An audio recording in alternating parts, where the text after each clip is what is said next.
અને હૃદયની મોકળાશ અનુભવે છે।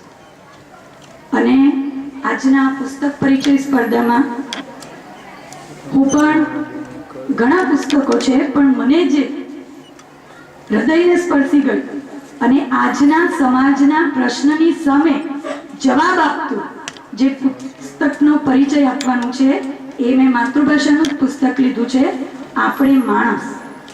લેખક છે મોહમ્મદ માકન।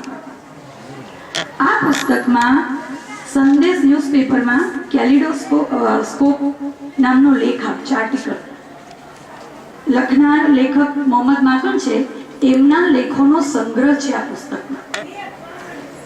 હજુ પણ એ કોલમ સંદેશમાં આવે જ છે, પણ આ અગાઉના લેખોનો સંગ્રહ આ પુસ્તકમાં છે। આ લેખકનો જો પરિચય આપું તો આ સંગ્રહોનું એમનું બીજું પણ એક પુસ્તક છે કેલિડોસ્કોપ 1 થી 4। આ સિવાય અનેક નવલકથાઓ, વાર્તા સંગ્રહો, સંકલન, વાર્તાઓના સંકલન એ બધા એમના દ્વારા લખાયા છે। હાર્ડ બાઉન્ડ એનું બાઇન્ડિંગ છે। સરસ મજાનું ચિત્ર, જે રીતે હેડિંગ છે આપણે માણસ ને એના ઉપર ચિત્ર પણ જે ગ્રે સાઈડ અને વ્હાઇટ સાઈડ છે મનુષ્યની, બે કલર છે એના સ્વભાવ પ્રમાણેના, એના વર્તન પ્રમાણેના, એટલે તમે ચિત્ર જોઈને પણ થોડો આઈડિયા લગાવો કે અંદર કન્ટેન્ટ શું હશે। અને એનું સ્થૂળ મૂલ્ય છે 200 રૂપિયા, પણ જો એના પાના ફેરવતા જાઓ તો આ પુસ્તકની કિંમત અમૂલ્ય છે। માણસ ધર્મએ પણ કીધું છે કે 84 લાખ યોનિમાંથી મનુષ્ય જન્મ મળ્યો। સાયન્સે પણ કીધું છે કે ઉત્ક્રાંતિવાદના સૌથી ઊંચા પગથિયા પર મનુષ્ય બેઠેલો છે। મોહમ્મદ માકનના આપણે માણસ પુસ્તકનું પહેલું જ ચેપ્ટર આપણે માણસ અને સવાલ મૂક્યો છે માણસ છીએ ખરા, ત્યાંથી શરૂ થાય છે। એટલે સૌથી પહેલા એણે મનુષ્ય અવતારનું મહત્વ કીધું છે કે દરેક પૃથ્વી પરના દરેક પ્રાણીમાં જો સૌથી વધારે સક્ષમ હોય તો એને મનુષ્ય કીધો છે। એમાં એને 5 વસ્તુ કીધી છે કે કઈ રીતે બીજા પ્રાણીથી મનુષ્ય જુદો પડે। એનામાં જિજ્ઞાસા છે, શ્રદ્ધા છે, વિવેક છે, સહાનુભૂતિ છે અને ક્ષમા છે। આ 5 ગુણથી એ બીજા પ્રાણીઓ કરતા અલગ પડે છે। આ પુસ્તક ભાગ 1 અને 2 એમ સમાયેલું છે પુસ્તકનું વિષય વસ્તુ। ભાગ 1 માં 1 થી 31 ટોપિક્સ છે અને દરેક મનુષ્યને કેન્દ્રમાં રાખી અને એની આસપાસ એને અસર કરતા પરિબળો પર પડે છે। અને ભાગ 2 માં પણ 1 થી 33 એવા ટોપિક્સ છે અને દરેક મનુષ્ય એટલે એમ કહી શકો કે માણસને વચ્ચે રાખી અને જે એને અસર કરે છે પરિબળો, એનું જે સારું છે અને એની જે ગ્રે સાઈડ છે, ખરાબ છે, એ બંને બાબતો આ પુસ્તકમાં આવરી લેવામાં આવી છે। આ ઉપરાંત દરેક ટોપિક સાથે નાના નાના દ્રષ્ટાંતો, ટૂંકી વાર્તા, ગુજરાતી, હિન્દી, અંગ્રેજી 3 ક્વોટેશનો કે કદાચ તમને કન્ટેન્ટનો એ પેરેગ્રાફ સમજ ન પડે તો એની નીચે આપેલું દ્રષ્ટાંત વાંચી અને તમે પેલા પેરેગ્રાફને સમજી અને વિચારી શકો કે એમાં શું કહેવા માંગે છે। દરેક વસ્તુ એમાં માણસ બનવાના નિયમો આપ્યા છે। તમને એમ થાય કે આવા નિયમો તો સ્પર્ધાના હોય, માણસના પણ નિયમો હોય। પેલું કીધું ને પુણ્ય અને પાપની ગણતરીમાંથી મનુષ્ય તો અવતાર તો મળી ગયો, તો ભગવાને આપ્યો, પણ આનો જે પ્રશ્ન કે માણસ છીએ ખરા, કે જે અવતાર મળ્યો એને જસ્ટિફાય કરીએ છે, તો એને લગતા નિયમો આપ્યા છે કે માણસ પહેલું ધર્મે મનુષ્ય છે। જો આ પુસ્તકના સવાલનો જવાબ મળી જાય તો અત્યારે જે આ દુનિયામાં પ્રશ્નો પ્રવર્તે છે, પછી એ ગ્લોબલ વોર્મિંગ હોય, આતંકવાદ હોય કે બીજા કોઈ પણ પ્રશ્ન હોય, કારણ કે દરેકના કેન્દ્રમાં માણસ છે। આજ સુધી સાંભળ્યું છે કે વાઘ અને સિંહ દ્વારા કોઈ પૃથ્વીને જોખમી પ્રવૃત્તિ થઈ, બીજા કોઈ પ્રાણી દ્વારા પૃથ્વીને જોખમ થયું એવું કાર્ય થયું? ગ્લોબલ વોર્મિંગ ત્યાં પણ માણસ છે, આતંકવાદ ત્યાં પણ માણસ છે। એટલે જે નિયમો ત્યાં શીખ્યા નથી ક્યાં જે શીખેલા એ ભૂલી ગયા છે. એને લીધે આ જે સમાજ અધોગતિ તરફ જાય છે એના કારણો પણ આમાં આપ્યા છે. બધું સારું જ આપ્યું છે એવું નથી. સારું લાગે ગમે એવા વાક્યોની સાથે કડક શબ્દોમાં માણસની ઝાટકણી કરી છે આ પુસ્તકમાં કે શું કરવા બેઠા છે. આમાં એક ચેપ્ટર એ પણ છે કે અપ્રિય થવું હોય તો આટલું કરજો. એક ચેપ્ટર આમ પણ છે કે અપ્રિય થવું હોય તો આટલું કરજો. એમાં એકાદ એક્ઝામ્પલ છે કે કોઈની આખી વાત સાંભળતા જ નહીં તમે. એવું કીધું છે કે અપ્રિય થવું જ પેલા માણસને વાત પૂરી જ નહીં કરવા દેતા. પેલો કે મોહનભાઈને ઓળખો, બીજા સાથે વાત કરે એટલે ત્રીજો વ્યક્તિ વચ્ચે પડે. પેલા જ મોહનભાઈને હજુ એ કહે છે કે કયા મોહનભાઈ અને કયા માટે વાત કરે એમાં વચ્ચે બોલે એટલે પેલા હા એ મોહનભાઈ. પછી આગળ કીધું એટલે વચ્ચે બીજો પ્રશ્ન. એવા તો એને 10 થી 15 વાતો કીધી છે કે આ રીતે અપ્રિય થઈ શકાય. અને તરત એના પછીનું ચેપ્ટર આપ્યું છે કે હવે પ્રિય બનવું છે તો આટલા કારણો છે પ્રિય બનવાના.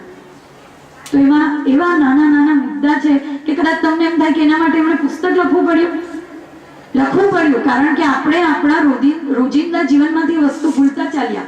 એકદમ સિમ્પલ લખ્યું છે એમણે કે બને એટલું યુવાનો બાળકો સાથે રહો. એમણે લખ્યું છે થોડો સમય હસવામાં પસાર કરો. થાય છે આપણો મેસેજ વાંચવામાં થાય, રિસીવ અને સેન્ડમાં થાય. સમય પસાર કરવો એટલે એમાં એનો આખો ચેપ્ટર કે કઈ રીતે સમય પસાર કરવો.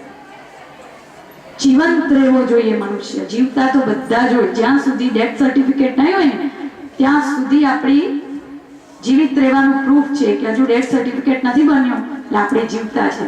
પણ એણે વર્ડ મૂક્યો છે જીવંત રહેવાનું કે માણસ જીવંત રહેવો જોઈએ.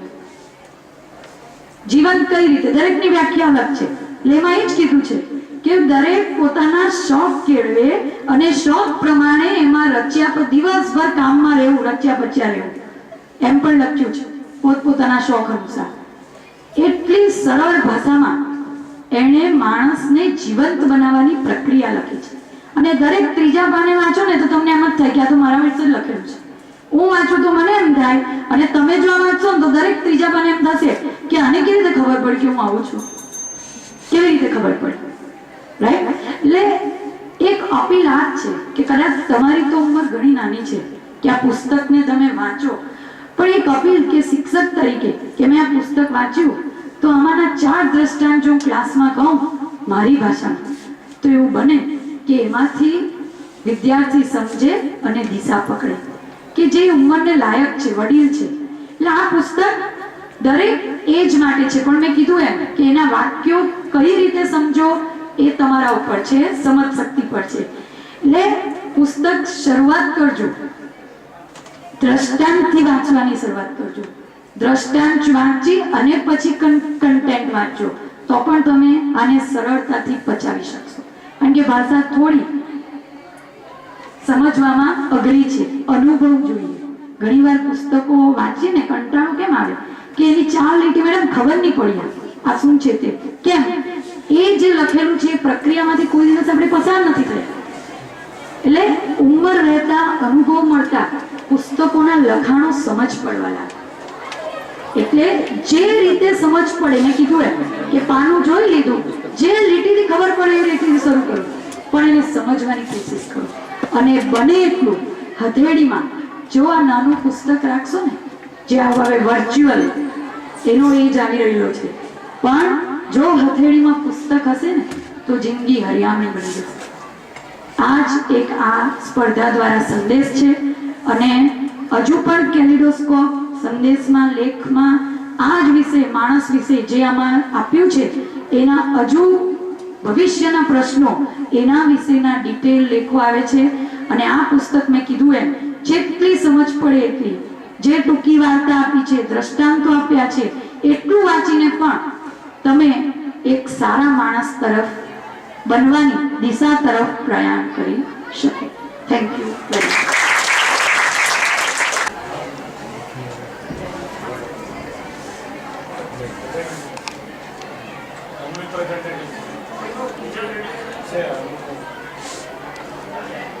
यहाँ बैठे महानुभाव और जितने भी श्रोतागण उनको मेरा नमस्कार.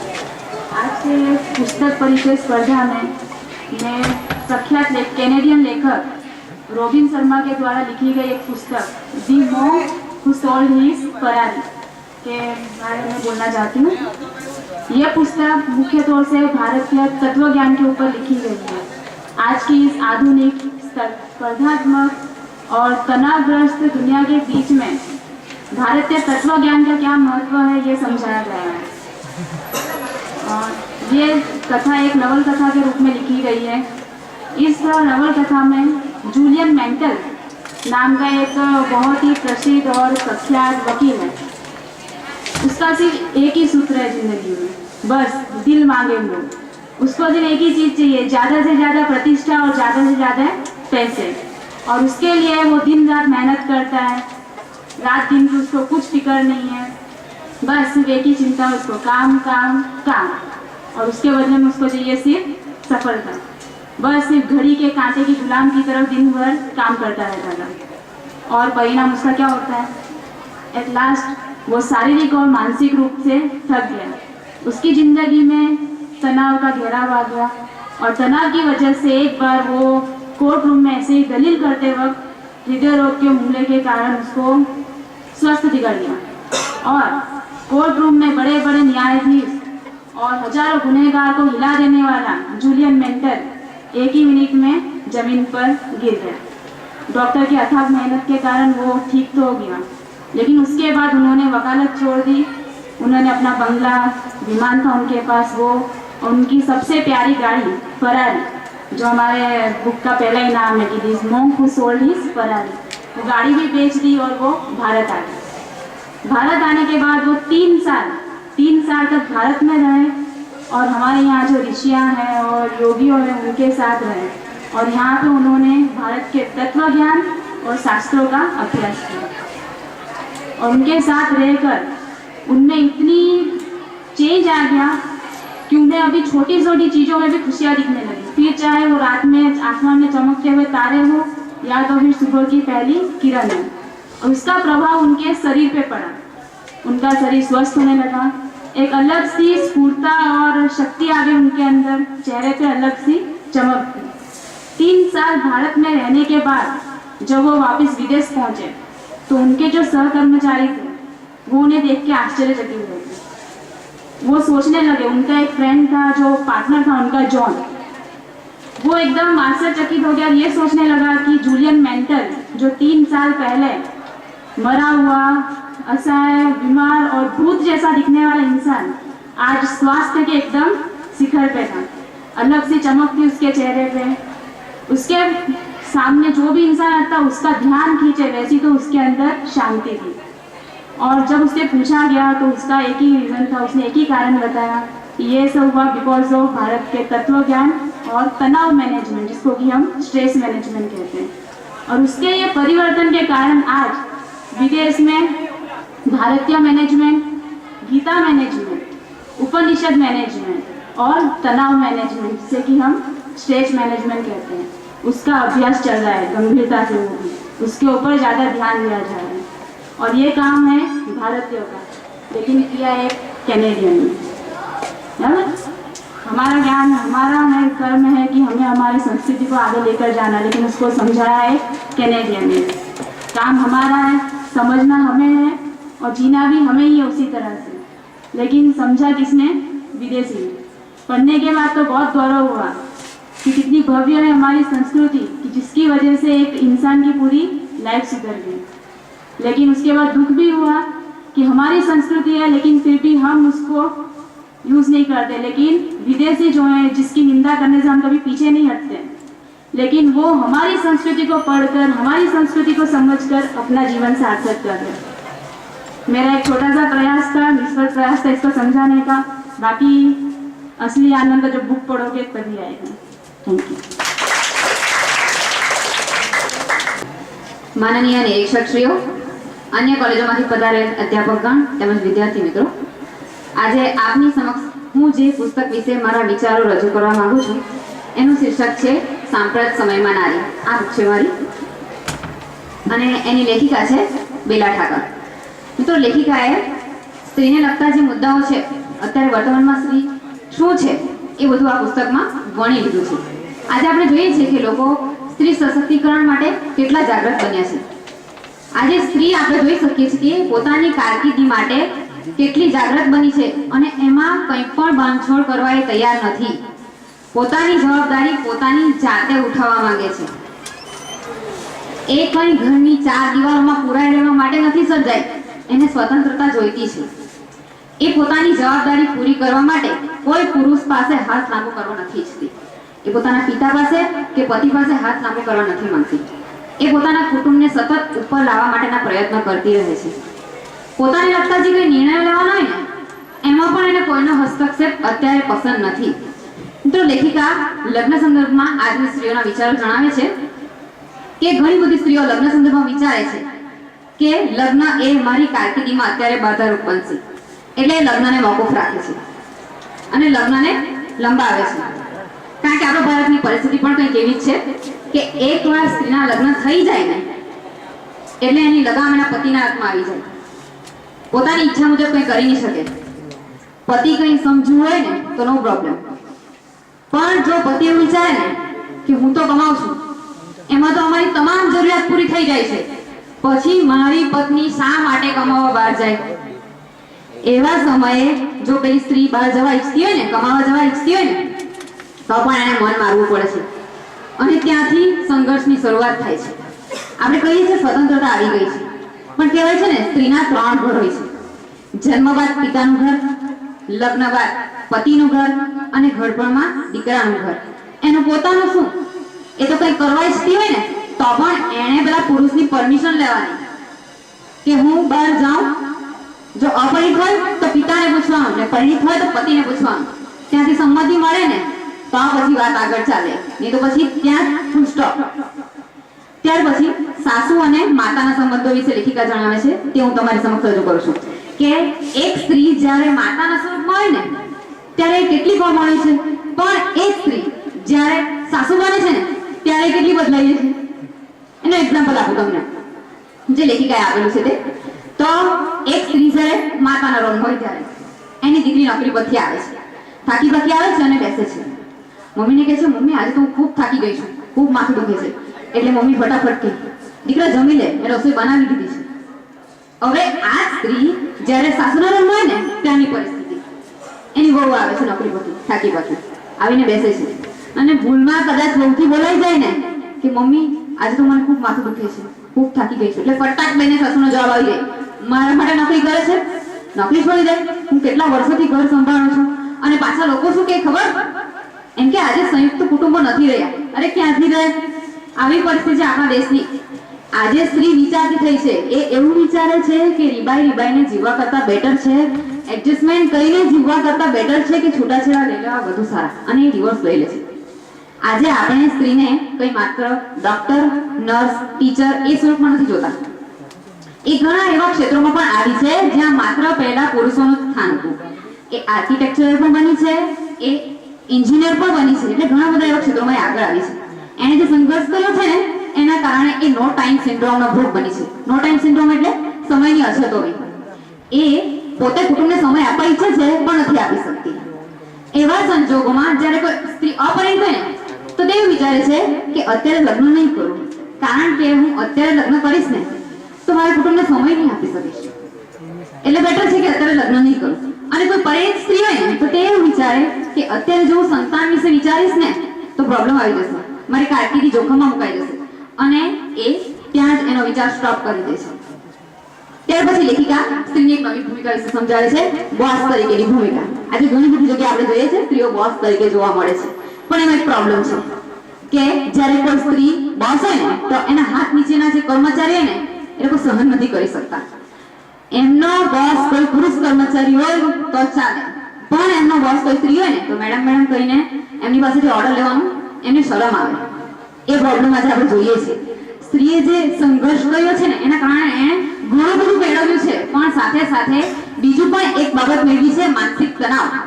એ ડિપ્રેશનનો ભોગ બની છે અને ડિપ્રેશનના કારણે એ સતત ચિંતામાં રહે છે, અને એના કારણે સ્ત્રીમાં એક કુટેવ પણ આવી છે કે એ સિગારેટનું સેવન કરતી થઈ છે, દારૂનું સેવન કરતી થઈ છે. આવી બધી કુટેવ પણ એનામાં આવી છે. સ્ત્રી બીજી એક બાબત જણાવે છે કે આજની સ્ત્રીઓ મહાનગરમાં એકલી જીવે છે. એ કારકિર્દીની શોધમાં ગામડામાંથી આવે છે અને પછી મહાનગરમાં કાયમી વસવાટ કરતી થઈ જાય છે. અને જ્યારે કોઈ સંજોગોમાં સ્ત્રી એકલી જીવતી હોય ને, એ અપરિણિત હોય, એ વિધવા હોય, એ છૂટાછેડા લીધેલ હોય, અથવા તો બીજા કોઈ કારણસર એ એકલી જીવતી હોય ને, તો એના પ્રત્યેનો પુરુષોનો જે અભિગમ છે ને, બિલકુલ વિચિત્ર, કંઈક અલગ જ દ્રષ્ટિથી જોઈએ. આપણે પાછા એમ કહે કે પરિવર્તન આવી ગયું છે. ખબર છે આપણને કેટલું પરિવર્તન આવ્યું છે? રોજ ન્યૂઝપેપરમાં વાંચીએ છીએ આપણે કે દહેજની આગમાં સ્ત્રીઓને સળગાવી મૂકવામાં આવે છે. બળાત્કારની સંખ્યા તો ઓછી જ નથી થતી. એ સિવાય જાહેર ખબરમાં પણ સ્ત્રીને કેટલી ખરાબ રીતે ચીતરવામાં આવે છે. હવે આવું બધું માંથી સ્ત્રી કેવી રીતે બહાર આવે? ત્યાર પછી આપણે એક બાબત વિશે લેખિકા જે ધ્યાન દોરે છે તે કે પહેલાના સમયમાં સ્ત્રીનો એક વિચાર અને આજના સમયમાં સ્ત્રીનો એક વિચાર એવો છે જે હજી સુધી નથી બદલાયો. પુત્ર પ્રાપ્તિ માટેની ઈચ્છા. સ્ત્રી દરેક સ્ત્રી એમ વિચારે કે મને એક દીકરો તો હોય જ, અને એના માટે એ ગર્ભ પરીક્ષણ કરાવે છે.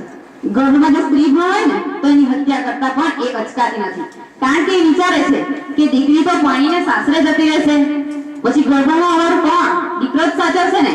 અને એના કારણે આપણે પરિસ્થિતિ જોઈએ છે આપણા દેશની કે 1000 પુરુષોએ સ્ત્રીની સંખ્યા કેટલી છે. એટલે આપણે એવું કહીએ છીએ કે પરિવર્તન આવી ગયું છે. એ પરિવર્તન જનરલી મેગાસિટીમાં જોવા મળે છે. ગામડામાં તમે જોજો હજી પણ પરિસ્થિતિ એવી છે. સ્ત્રી પડદા પ્રથામાં હજી પણ જીવે છે. એને પોતાની પસંદગીનો વર ચૂઝ કરવાનું પણ પરમિશન નથી. એને આજે પરિસ્થિતિ છે હજી પણ ગામડામાં એવી પરિસ્થિતિ. એટલે અંતે આપ સૌને હું એટલું જ કહેવા માંગુ છું કે થોડું પરિવર્તન આવી ગયું છે, થોડું આપણે લાવવાનું છે. બધા ભેગા મળીને જ્યારે પ્રયાસ કરીશું ને તો એ પરિવર્તન ચોક્કસ હશે. Thank you. Thanks to all of you. પણ આ ઝડપથી 7 મિનિટ લિમિટમાં મારે પૂરું કરવાનું છે, એટલે મહત્વના મુદ્દાઓ મેં વણી લીધા છે. Thank you. Thank you, Yamini Tandil from the NH Commerce College. Now I request Mehul Shah to represent himself.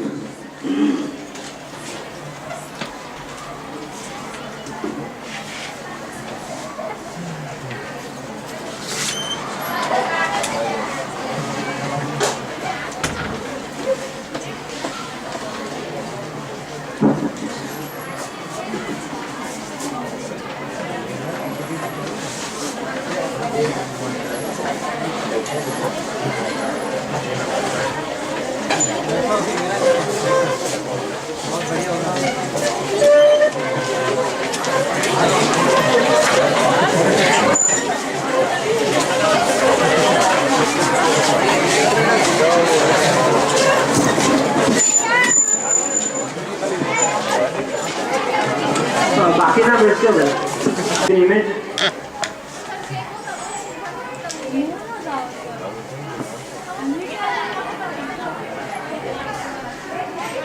આ ઇમેજ છે ફ્રન્ટ પેજની.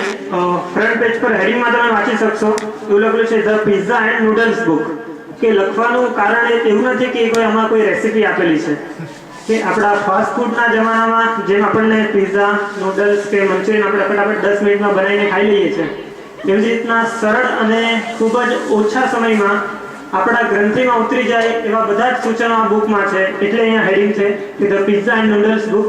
ના લેખક છે જગદીશ જોશી, જેનો વ્યૂ અહીંયા છે, અને ગુજરાતીમાં ભાવાનુવાદ કરનાર છે સોનલ મોદી. આ બુક ISBN ધરાવતી બુક છે. એની કિંમત છે 132 રૂપિયા. કુલ 109 પેજ છે આમાં, અને દરેક પેજ બહુ સારી ક્વોલિટીના છે, અને એનું લખાણ પણ બહુ સ્પેસ સાથેનું છે. એટલે દૂરથી અને સારી રીતના વંચાય એવું એનું લખાણ પણ છે. અને દરેક આર્ટિકલ, કુલ 27 આર્ટિકલ છે ઇન્ડેક્સમાં.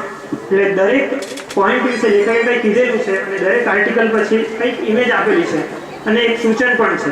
ઓકે, જેનાથી દરેક પોઈન્ટને આપણે સરળતાથી સમજી પણ શકીશું. લેખક જગદીશ જોશી, એનું એક કોટેશનથી હું વક્તવ્યની શરૂઆત કરીશ, અને એમના જ વિચારો છે.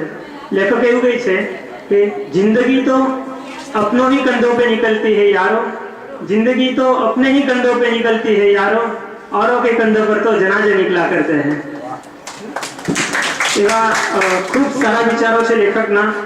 લેખકનું એવું કહેવું છે કે તમે જે પણ કામ કરો છો એમાં એટલા તરબોળ થઈ જાઓ, એટલા તલ્લીન થઈ જાઓ કે તમે કયું કામ કરો છો ઇમ્પોર્ટન્ટ નથી, પણ તમે કામ કેવી રીતના કરો છો એ મહત્વનું છે. મુંબઈની ટિફિન સર્વિસને આપણે જોઈએ છે કે કામ ફક્ત ટિફિન સર્વિસનું છે, પરંતુ લાખો ટિફિન એવી રીતના ડિલિવર થાય છે કે એક પણ ટિફિન કોઈ બીજાના પહોંચી નથી જતું. ઓકે, એ કામ નાનું છે, પરંતુ વર્કિંગ ઇફિશિયન્સી એટલી જોરદાર છે ઓકે એટલે તમે જે પણ કામ કરો એટલી નિષ્ઠાથી કરો, એટલા તલ્લીન થઈને કરો. અને દરેક પોઈન્ટના માટે લેખકે દરેક જગ્યા પર સારા એવા ઉદાહરણ પણ આપેલા છે જેની પણ હું ચર્ચા કરીશ. તો અહીંયા એવું કહીશ કે ઉડીપી નામનું એક ગામ છે, તમે સાંભળેલું હશે. ઉડીપી નામનું એક ગામ છે, ત્યાં શ્રી કૃષ્ણ ભગવાનનું એવું મંદિર છે અને એ મંદિરનું નામ કનકદાસ છે. હવે એની પાછળનું રીઝન એવું છે કે કનકદાસ નામનો એક ગામમાં શૂદ્ર કોમમાં જન્મ થયેલો એક બાળક હતો નાનો, અને ગામડામાં એવું હોય કે મંદિરમાં જવા માટે પરમિશન નહીં હોય જે નીચી જાતવાળા હોય. તો એ કનકદાસ શું કરતો કે મંદિરની પાછળના ભાગમાં કે જ્યાં જાળી હતી ત્યાં જાળી પાછળ જઈને શ્રી કૃષ્ણ ભગવાનના પીઠના દર્શન કરતો. રોજ જ આવું કરતો. ઓકે, કામ એવું હતું, ભગવાનના મુખના દર્શન નહીં થતા પણ એમાં પણ એને એટલો બધો આનંદ આવતો કે એક જ કામ, ઓકે, રોજ 5 કે 10 મિનિટ મંદિરની પાછળ જઈને ભગવાનની પીઠના દર્શન કરવાના. અને એક દિવસ એવું થયું કે ભગવાનની મૂર્તિ 180 ડિગ્રી ટર્ન થઈ ગઈ પાછળની સાઈડ. ઓકે, આ ઓરિજિનલ કિસ્સો છે ગામનો, જે લેખકે અહીંયા આર્ટિકલમાં લખેલો છે. 180 ડિગ્રી ટર્ન થઈ ગઈ. ઓકે, એમાં વસ્તુ એવી હતી કે કનકદાસની શ્રદ્ધા કે એનું કામ, એની નિષ્ઠા એવી જોરદાર હતી કે ભગવાને પણ એને ભગવાનના દર્શન કરવાના હતા, ભગવાને પોતે એને દર્શન આપ્યા. ઓકે, એટલે તમારું કામ એવું હોવું જોઈએ કે જેનાથી સક્સેસ એ તમારી પાસે આવે. આખી બુકમાં મોટિવેશનલ સ્ટોરી કરેલી છે. જો તમારે બિઝનેસમાં સફળ થવું હોય તો લેખક 6 પોઈન્ટ આપે છે કે તમારી પાસે સ્વપ્ન હોવા જોઈએ. ઓકે, ફક્ત આપણે ઊંઘમાં સપના જોઈએ છે એવા નહીં. ઓકે, એવા સપના જોવાના છે જેને આપણે હકીકતમાં ટર્ન કરી શકીએ. તમારી પાસે એની મહેચ્છા પણ હોવી જોઈએ. ફક્ત સપના જોવા એ ઇમ્પોર્ટન્ટ નથી, એને આગળ લઈ જવા પણ ઇમ્પોર્ટન્ટ છે. એટલી અડગ નિષ્ઠા હોવી જોઈએ. સ્વપ્ન હોવું જોઈએ, મહેચ્છા હોવી જોઈએ. નંબર 3 એટલી અડગ નિષ્ઠા હોવી જોઈએ. નંબર 4 સમર્પિતતા, ડિવોશન હોવું જોઈએ. તમે કામ કરો છો એ કરવા ખાતર નથી કરવાનું, જે કામ કરે છે એમાં એટલી સમર્પિત ભાવ પણ હોવો જોઈએ, એની સાથે એટલો લગાવ હોવો જોઈએ. અને છઠ્ઠું છે એકાગ્રતા. તમારું જે ધ્યાન એક જગ્યા પર હોવું જોઈએ તે બહુ ઇમ્પોર્ટન્ટ છે. એટલે આ 6 પોઈન્ટ જો તમારી પાસે હશે તો લેખક એવું કહે છે કે તમે બિઝનેસમાં સક્સેસ થઈ શકો છો. અને લેખકનું એવું કોટેશન પણ છે બુકમાં કે ગાંડાઓ ઇતિહાસ રચે છે અને ડાયા દ્વારા વંચાય છે. લેખક એવું કહે છે કે તમે જ્યારે પણ કોઈ કામ કરશો ત્યારે એમાં પૂરી મહેનતથી તમે કામ કરો. જો મહેનત કરશો તો તમને એનું ફળ ચોક્કસથી મળશે. એમાં એક ઉદાહરણ લખે છે લેખક કે એક ખેડૂત હતો, ઓકે, અને ખેડૂતે એનો પુત્ર જેલમાં હતો. તો જેલમાં જે પુત્ર છે એને ખેડૂતે લખી એવું લેટર કે વાલા દીકરા, હું તો ઘરડો થયો છું હવે, પણ તું જેલમાં છે અને હું ખેતી નહીં કરી શકીશ. તો આ વખતે આપણને પૈસા નહીં મળી શકશે, તો આપણે શું કરશું? તો એના પુત્રએ એના વિચાર એટલા મહાન હતા કે ને વિચારથી વ્યક્તિ એટલો આગળ વધ્યો કે પુત્રએ એવો જવાબ લખીને આપ્યો કે વાલા પિતાજી, આપણા ખેતરને તમે ખેડતા નહીં, કારણ કે ખેતરમાં મારી બધી ચોરીની બંદૂકો મેં દફનાવેલી છે. એવા જવાબથી એ લેટર લીક થયો, પોલીસને ખબર પડી અને પોલીસે આખું ખેતર ખેડી નાખ્યું. હવે જ્યારે ખરેખર કન્ડિશન આવી તો બાપે પુત્રને પાછો લેટર લખ્યો કે વાલા દીકરા, આપણા ખેતરમાં છુપી પોલીસ આવી હતી અને ખેતર આખું ખોદી ગઈ છે. દીકરાએ સામો જવાબ આપ્યો, હવે બટાકા રોપી લો. આ વિચારસરણી છે. એ વસ્તુ બહુ સરસ રીતના આ બુકમાં લખેલી છે. તો આ ઘણા બધા ઉદાહરણ છે. અને છેલ્લા લેખક એવું છે કે નકારાત્મક વિચારો કોઈ દિવસ આપણી વચ્ચે નહીં લાવો. એના માટે બહુ સારું ઉદાહરણ કીધું છે કે એક વૃક્ષનું ઝાડ છે, એમાંથી લાખો દીવાસળી બની શકે છે, પણ એ લાખ દીવાસળીમાંની એક જ દીવાસળી લાખો વૃક્ષને બાળી પણ શકે છે. ઓકે, તો નકારાત્મક વિચારો હંમેશા આપણી વચ્ચે નહીં હોવા જોઈએ. અને એક ઇમેજ છે છેલ્લી, એનાથી હું મારું વક્તવ્ય પૂર્ણ કરીશ.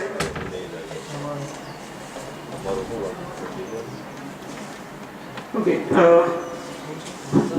એમાં લખ્યું છે, જીવનના ઝંઝાવાતો સમક્ષ અડીખમ રહેવાય તેવા શક્તિશાળી બનો. સવાલ ન પૂછશો વાય મી, ખુમારથી કહેજો ટ્રાય મી. અને એની સાથે નીચે ઇમેજ પણ જોરદાર જ છે. ઓકે, ઉંદર ઘેરાયેલો છે બરાબર અને હિંમતથી કહે છે not why me, just try me. Thank you.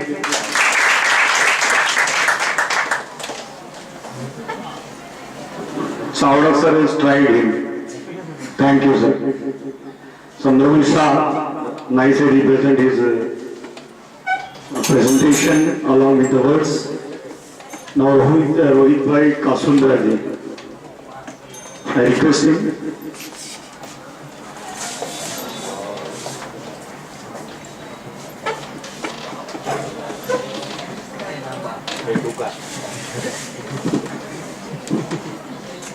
Thank you sir first કે એક ચાન્સ આવ્યો બરાબર અહીંયા ઉભા રહીને બોલવા માટે ખાસ તો કારણ કે ક્લાસમાં તો આપણે બોલતા જ હોઈએ છીએ પણ જ્યારે આપણા કરતાં પણ વડીલ વ્યક્તિ જ્યારે અહીંયા ઉપસ્થિત હોય બરાબર ત્યારે તેમની સાથે કેવી રીતે આપણે પ્રબોધન કરવું બરાબર કેવી રીતે બોલવું બરાબર એના માટે એક ચાન્સ આવ્યો ફર્સ્ટ કોલેજને થેન્ક યુ અને પ્રોફેસરને થેન્ક યુ આજે જે હું બુક્સનું રિવ્યૂ કરવાનો છું તે બુક છે વચનામૃત જે તમે જોઈ શકો છો જે પૂર્ણ પુરુષોત્તમ એટલે કે પાંચ પ્રકારના જે તત્વો છે તે બધી રીતે યુક્ત એવા સ્વામિનારાયણ ભગવાન કે જે સ્વામિનારાયણ સંપ્રદાયના એક હેડ જેને કહી શકાય અથવા તો ભગવાન કહી શકાય પૂર્ણ પુરુષોત્તમ સ્વરૂપે દેહ સ્વરૂપે જે આ ધરતી પર જન્મ લીધો છે બરાબર તે ભગવાન સ્વામિનારાયણની વચનામૃત છે વચનામૃતનો મિનિંગ શું થાય તો કે વચન અમૃત હવે આ વચન અમૃત એ શેના માટે લખાયા છે તો કે ભગવાન એમની સાથે જ્યારે દરબારમાં એમના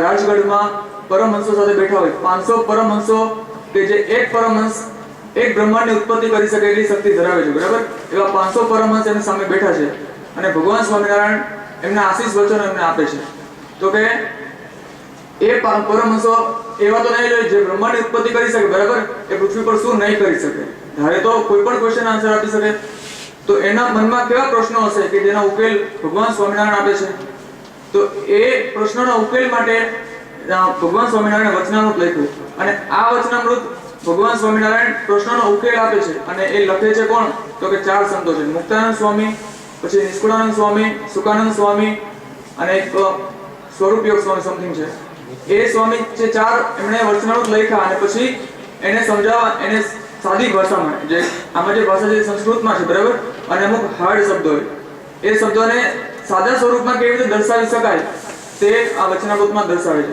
છે ફોર એક્ઝામ્પલ વચનામૃતની અંદર જે ભાગો લેવામાં આવ્યા છે બરાબર એ પ્રેક્ટિકલી યુઝ કેવી રીતે અને પ્રેક્ટિકલી જીવનમાં એનો ઉપયોગ કઈ રીતે થાય બરાબર જેમ કે આમાં ધર્મ જ્ઞાન વૈરાગ્ય સાચા સંત એટલે શું પછી જીવનમાં અભાવ અવગુણ આવી જાય બરાબર કોઈ વિશે અભાવ અવગુણ કોઈ વિશે ઈર્ષ્યા આવી જાય દેહાભિમાન અથવા વ્યક્તિની જન્મની ઉત્પત્તિ કઈ રીતે થઈ છે પછી વ્યક્તિ પૃથ્વી પર જન્મ લે છે બરાબર તો તેનો ઉદ્દેશ્ય શું છે અથવા મૃત્યુ પામે છે તો તેનો ઉદ્દેશ્ય શું છે કેમ મૃત્યુ પામે છે મૃત્યુ એટલે શું એની આખી ફિલોસોફી છે તે આમાં દર્શાવેલ છે અને વચનામૃતમાં એક ભાગ છે કે જેના વિશે તમને ચર્ચા કરીશ અને એનો પ્રેક્ટિકલ એટલે કે પ્રેક્ટિકલ જીવનમાં એનો ઉપયોગ ક્યાં છે જેમ કે આધ્યાત્મિક નોલેજ હોવું જોઈએ આપણી પાસે બરાબર ધર્મ વિશે જાણવું જોઈએ હવે એવું નથી કહેતો કે બધા પુરાણો વાંચવા જોઈએ આપણે બધા પુરાણો વાંચી પણ નહીં શકીએ કદાચ રામાયણ છે ભાગવત ગીતા છે એવા ઘણા બધા પુરાણો હશે બરાબર તો બધા પુરાણો આપણે વાંચવા માટે ટાઈમ નથી કોઈ પાસે બરાબર તો ભગવાન સ્વામિનારાયણ જે વચનામૃત બનાવ્યું છે તે 18 પુરાણો ઇવન ગીતા પછી ભગવત ગીતા મહાભારત પછી રામાયણ એવા બધા પ્રકાર અર્થવેદ યજુર્વેદ પ્રકારના 4 વેદો છે બધા વેદોને અને પુરાણોને ધ્યાનમાં રાખીને એક વચનામૃત બનાવ્યું કે જેમાં બધામાંથી થોડું લઈ શકાય બરાબર તો એમાંથી એક વાત છે કે ઈર્ષ્યા હવે ઈર્ષ્યા માટે આપણને ઘણું બધું છે કે માનો કે કોઈ વ્યક્તિ આપણાથી આગળ જતો રહે તો આપણને એના માટે ઈર્ષ્યા આવી શકે એનું એક બેસ્ટ એક્ઝામ્પલ સ્વામીજી આમાં દર્શાવ્યું છે સ્વામિનારાયણ પ્રમુખ સ્વામી મહારાજ જે સ્વામિનારાયણ સંપ્રદાયના કહેવા જોઈએ તો અત્યારે BAPS ના હેડ છે બરાબર બોચાસણ અક્ષર પુરુષોત્તમ સ્વામિનારાયણ સંસ્થાના તો એમણે એક પ્રસંગ આમાં દર્શાવ્યો છે કે એક વ્યક્તિ કે જેને લંડનની બોસ્ટન યુનિવર્સિટીમાં અને શું કહેવાય વૈજ્ઞાનિક માટે લંડનની બોસ્ટન યુનિવર્સિટીમાં વૈજ્ઞાનિકનું ભણે છે બરાબર હવે એ વ્યક્તિને જોબ લાગે છે એની એનો એજ્યુકેશન પીરિયડ રનિંગ છે અને એને જોબ લાગે છે $25 લાખ કેટલા $25 લાખ રૂપિયા એને કંપની એને સામેથી ઓપોર્ચ્યુનિટી કરે છે અને પ્લસ એક બંગલો તો હવે એ વ્યક્તિ સ્વામીજીનું જેવું પ્રવચન પૂરું થાય છે ને પછી સ્વામીજી પર જાય છે કે મારે સત્સંગની ક્યાં જરૂર છે આ વચનામૃત લખ્યું બરાબર સ્વામીજીએ એ વચનામૃત વાંચવાની મારે ક્યાં જરૂર છે તો તમે વિચાર કરો કે તમારી નોકરી કોઈ એક જગ્યાએ લાગી જાય, બરાબર, પછી આપણે પણ આવું જ વિચારશું કે હવે કોલેજમાં જવાની ક્યાં જરૂર છે, બરાબર, કોલેજમાંથી જે નોલેજ લેવું હતું તો લઈ લીધું, બરાબર છે. તો ભગવાને જે આ શબ્દોમાં જે વર્ણન કર્યું છે, બરાબર, આ બધી બુક્સ વાંચીને એમાંથી નોલેજ લેવાની આપણે ક્યાં જરૂર પડે છે? તો ભગવાન એને એકદમ સિમ્પલ વાક્યમાં કીધું કે તારી જોબ સારી જગ્યાએ લાગી ગઈ છે, બરાબર. ત્યારે માનો કે અત્યારે એ જોબ તું રનિંગમાં કરે છે, એવું બની શકે કે તારા પછીનો આવેલો વ્યક્તિ કદાચ કંપની તારા કરતાં વધારે નોલેજ હોય, તારા પછીનો આવેલો વ્યક્તિ પાસે તારા કરતાં વધારે નોલેજ હોય અને જો એ વ્યક્તિને સારી જોબ મળે, તારા કરતાં હેડ પોસ્ટ પર એને મૂકે, બરાબર, તો એને તારા માટે ઈર્ષ્યા આવશે, તને એના માટે ઈર્ષ્યા આવશે કે મારા પછી આવેલો છે, મારા કરતાં ઓછું નોલેજ છે, છતાં પણ એને વધારે ઓપોર્ચ્યુનિટીઝ કેમ?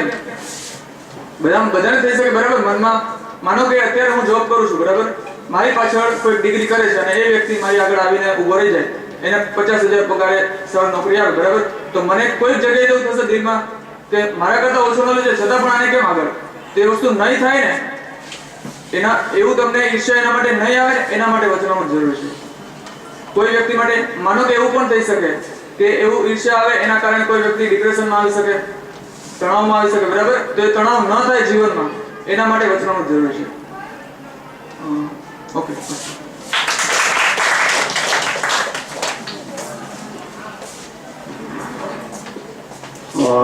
I request Main Soda to present the introduction of the book, who is from the JJ Arts and HPDC Commerce College, Amroli, self-finance student.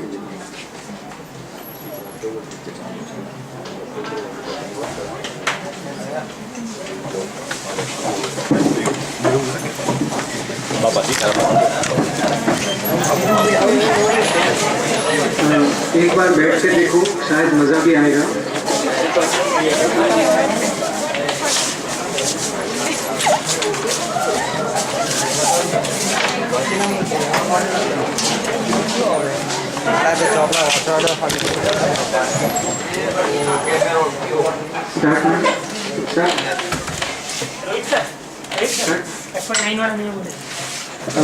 एक महीने पहले की बात थी कि जब मैं सोच रहा था कि एक बुक लाइब्रेरी में जाके मैं लूँ, तब पता नहीं कि बहुत सारी बुक्स मेरे सामने थी, पर ऐसा लगा कि कुछ ऐसी बुक लूँ कि मेरे दिल को छू जाए.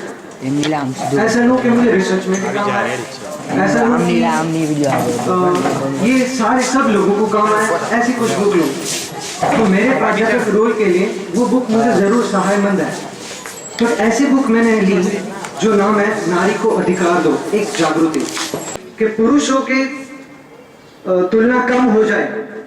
लिसन दिस बुक, ये बुक यहाँ पर ये भी कह रही है कि नारी को बढ़ावा देना ये नहीं है कि पुरुषों की तुलना कम कर दो, दोनों को सहायता अच्छी तरह से इक्वलाइजेशन मिले, इसके ऊपर ही यहाँ पर उन्होंने इनका अच्छा खासा सॉल्यूशन भी है कि नारी के ये समस्या का हल का निदान इस बुक में भी है. I hope you read all this. ये बुक पढ़ेंगे तो ज़रूर आपका सॉल्यूशन भी मिलेगा. जाते सिर्फ यही मैं थोड़ा लास्ट पृष्ठ का मैं पढ़ूंगा. हाँ, ये सिर्फ 125 पेज की ही ये बुक है, तो आई थिंक 2-3 घंटे में तो आराम से अच्छी तरह से पढ़ भी सकते हैं. And there is only 5 rupees cost for some of giving, मतलब कई ऑर्गेनाइजेशन 5 रुपये में ही देते हैं ये बुक्स. ISBN जनरल में भी छपा हुआ है, ये प्रिंटेड है. तो मेरे हिसाब से बहुत ही अच्छी बुक है. उसका नारी के जो समस्या है उसका निदान भी दिया हुआ है. एंड जाते समय ये फिर पढ़ना चाहता हूँ कि सारी महिलाओं का, चंदा कौछड़ ICICI बैंक की CEO बनी, सबाना आजमी गांधी राष्ट्रीय अंतर्राष्ट्रीय शांति पुरस्कार मेरा, Pratibha Patil, Arundhati Roy, mother Teresa, Sonia Gandhi, Vrinda, Indira Gandhi, Aruna Roy, Medha Patkar, Barkha Dutt, Indra Nooyi, Kalpana Chawla, Krishna Patil and Swaraj. तो ये सारे महिला इनके लिए बहुत काफी. Thank you so much.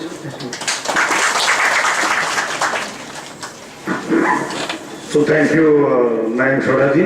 I request Professor Vachani to welcome our another judges, that is Neeraj Bhai Kansara, who is nowadays in Divya Bhaskar. Sandesh, sorry, he has changed the organization. Sandesh, he is a journalist, he is doing a journalism there.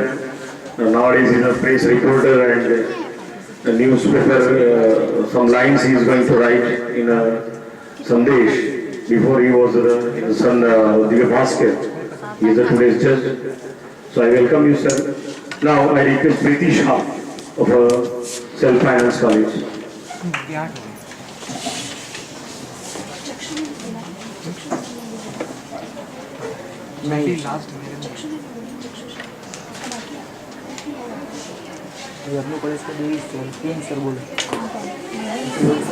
Good afternoon to all of you. આજે હું જે પુસ્તકનો પરિચય આપવા જઈ રહી છું એનું નામ છે કનેક્ટ ધ ડોટ્સ. એના લેખિકા છે રશ્મિ બંસલ. લેખિકા વિશે થોડો પરિચય આપી દઉં તો રશ્મિ બંસલ હાલ મુંબઈમાં રહે છે અને એ બેસ્ટ સેલર લેખિકા પૈકીના એક છે. એમની ટોટલ 4 બુક પબ્લિશ થઈ છે અને 4 બુક બેસ્ટ સેલર છે. તે પૈકી આ એક બુક છે. આ પેજમાં મુખ્યત્વે આ બુકમાં મુખ્યત્વે 325 પેજ છે અને એની કિંમત છે 175 રૂપિયા. અને એ લોકો જ્યારે ઔદ્યોગિક સાહસિક બન્યા ત્યાં સુધીની દરેક વાતો આ બુકમાં કહેવામાં આવી છે. તેને મુખ્યત્વે 3 વિભાગમાં વહેંચી દેવામાં આવેલા છે. પહેલું છે જુનૂન, બીજું જુગાડ અને ત્રીજું છે જુબાન. આ ત્રણેય વિભાગમાં તેઓ એક પછી એક દરેક પ્રકારના જે ઔદ્યોગિક સાહસિક છે તેમનું જીવન વણી લીધેલું છે. આ બુકના દરેક પેજ જે ઇંગ્લિશ બુક છે આ પણ એની ભાષા શૈલી એકદમ સરળ છે. જે કોઈ પણ વાંચનાર વાંચવા ઈચ્છે તો એ સરળતાથી સમજી શકે. અને દરેક જે કંઈ પણ માનવીની વાત કહેવામાં આવેલી છે તે દરેકની ફોટાની સાથે એનો પહેલા પરિચય આપવામાં આવેલો છે અને ત્યારબાદ એ પરિચયની સાથે એ લોકો નાના હતા ત્યારે શું કરતા હતા અને ત્યારબાદ તેમણે પોતાના જીવનની સફર કઈ રીતે શરૂ કરી અને હાલમાં તેઓ શું કરી રહ્યા છે તે દરેક વસ્તુ કહેવામાં આવી છે. અને લાસ્ટમાં એ લોકોએ સફળ એન્ટરપ્રિન્યોર એટલે ઔદ્યોગિક સાહસિક બનવા માટે શું કરવું જોઈએ એની એડવાઇસ પણ આપવામાં આવેલી છે. અને ખાસ કરીને જે 3 વિભાગો આપેલા છે એમાં પહેલું છે જુનૂન. જુનૂન વિભાગમાં ખાસ કરીને એવા લોકોની વાતો કહેવામાં આવી છે કે જે લોકો પાસે ફોર્મલ એજ્યુકેશન કંઈ જ નથી, એટલે એ લોકો ભણેલા ઓછું છે અથવા તો ન પણ ભણ્યા હોય, પરંતુ તે લોકોએ પોતાનું જીવન શરૂ કર્યું અને આજે ઘણા ઊંચી સફરો, ઊંચા શિખરો આંબી ગયા છે. અને તે પૈકી એક હું મેન્શન કરવા માંગુ છું, એ છે ગણેશ અયપ્પા. તે ઓન્લી ઢોસા નામની ફ્રેન્ચાઇઝી ચલાવે છે જે બોમ્બેથી શરૂ કરી હતી. એ મૂળ ઓરિસ્સાના હતા. એ લોકો જ્યારે નાના હતા કુટુંબમાં 6 ભાઈઓ હતા અને એક બેન હતી. અને તે એક વખત નાના હતા ત્યારે એમને ટ્રેનમાં બેસવાનો ઘણો શોખ થયો હતો કે મારે ટ્રેનમાં બેસવું છે. તો એક વખત એ લોકો જાતે જ રેલવે સ્ટેશન ગયો અને ટ્રેનમાં બેસીને મુંબઈ પહોંચી ગયા. પછી એમને તો ઘરનો એડ્રેસ એવું કંઈ જ ખબર જ નહીં હતું. તો પછી મુંબઈ જ રહ્યા અને એક લારી પર કામ કરવા માંડ્યા જે ઢોસાની લારી હતી. અને એ ઢોસાની લારી પર પહેલાં ઢોસા બનાવવાનું કાં તો ટેબલની સાફ સફાઈ કરવાની બસ એવું જ કામ કરતા હતા. જેમ જેમ મોટા થયા તેમ તેમ એમને લાગ્યું કે ફક્ત આ જ કામ કરીશ તો મને કંઈ સફળ નહીં થઈશું.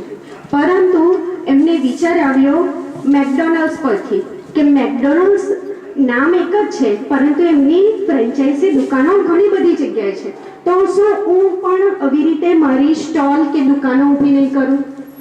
તો એમણે શું કર્યું કે ધીમે ધીમે ઢોસામાં મારી માસ્ટરી છે તો ઢોસાનો એમણે જુદા જુદા પ્રમાણે ઢોસા બની શકે તે પ્રમાણે એ લોકો રાત દિવસ કામ કરતા જ રહ્યા. એમણે પોતાની સાથે ભેગા મળીને એક આખી ટીમ બનાવી અને ટીમ વર્ક પ્રમાણે એ ઢોસા બનાવતા જ ગયા. અને એક વખત એમને મોલમાં ઢોસાની સ્ટોલ ઊભી કરવાનો વિચાર આવ્યો. તો હવે મોલમાં તો કોમ્પિટિશન ઘણી જ હોય, તો મારા ઢોસા વેચાઈ શકે તેના માટે હું શું કરી શકું? તો આ પુસ્તકમાં લેખિકા જણાવે છે કે જ્યારે આ સવાલ પણ લેખિકાએ પૂછ્યો કે તમે શું કર્યું, તો એમણે જવાબ આપ્યો કે હું વધારે ભણેલો નથી અને મને હિન્દી પણ બોલતા બરાબર નથી આવડતું, છતાં પણ મને વિચાર આવ્યો કે હું એવી એક જાહેરાત કરું કે 108 પ્રકારના ઢોસા અહીં મળશે. તો દરેક જણાને વિચાર આવ્યો કે 108 પ્રકારના ઢોસા મળે એ તો કેવા હશે, એટલે દરેક જણા મારા ફૂડ સ્ટોલની મુલાકાતે આવી ગયા. તો લેખિકાએ પૂછ્યું કે આ 108 પ્રકારના ઢોસા તમે બનાવ્યા કઈ રીતે? તો લેખકે કીધું કે ઢોસાનું ખીરું પણ સેમ જ હોય છે, એના વેજીટેબલ પણ સેમ જ હોય છે, પણ અમારી પાસે 5 થી 6 જાતના ચટણીઓ હોય છે અને સોસ હોય છે. ફક્ત આ ચટણી અને સોસનો જ ઉપયોગ કરીને એમાંથી અમે 108 પ્રકારના ઢોસા બનાવી શકીએ છીએ. અને તે પ્રકારે ધીમે ધીમે એ લોકો ફૂડ ચેઇનનો વિકાસ કરી શક્યા. પછી છે જુનૂન. જુનૂનમાં એવા ઔદ્યોગિક સાહસિકની વાત કરવામાં આવી છે કે જે લોકોએ સપના જોયા છે અને એ સપનાની પાછળ ગાંડા થઈ ગયા છે કે મારે આ સપનું સાકાર કરવું જ છે, તે લોકોની વાત કહેવામાં આવી છે. અને ત્રીજું છે જુબાન. જુબાનમાં એવા લોકોની વાત કહેવામાં આવી છે કે જેની પાસે કળા છે પણ એ લોકોને પ્લેટફોર્મ નથી મળી શક્યું. જો એમને પ્લેટફોર્મ મળી ગયું તો તે લોકો પોતાની કળા એટલી હદે બતાવી શક્યા છે કે આખી દુનિયા આશ્ચર્યચકિત થઈ ગઈ છે. તેમાંના એક છે ડાન્સ ઇન્ડિયા ડાન્સ કોમ્પિટિશન જીતી ગયા તે પ્રિન્સ ડાન્સ ગ્રુપ. તેમની વાત કરવામાં આવી છે. ઓડિશામાં તે લોકો આ ગ્રુપના 20 થી 30 વર્ષની વચ્ચેના લોકો છે જે લોકો ફક્ત દૈનિક રોજ પર કામ કરવા જાય છે. આ લોકોએ ભેગા મળીને પોતાનું ગ્રુપ બનાવ્યું અને એ ગ્રુપ એટલું સુપર હતું, તમે યુટ્યુબ પર પણ વિડીયો જોઈ શકો છો, એટલું સુપર હતું કે તે લોકો ઇન્ડિયાઝ ગોટ ટેલેન્ટ જીતી શક્યા છે. ફક્ત એમને એક પ્લેટફોર્મની જ જરૂર હતી. અમુક વખત લોકો કહે છે કે આપણા ઇન્ડિયામાં કોઈ જાતની કળા નથી, આપણા ઇન્ડિયામાં આમ છે તેમ છે, એવું બધું કંઈ જ નથી. આપણી પાસે પણ ટેલેન્ટ છે, પણ ફક્ત એને પ્લેટફોર્મ આપવાની જરૂર છે અથવા તો વિકસાવવાની જરૂર છે.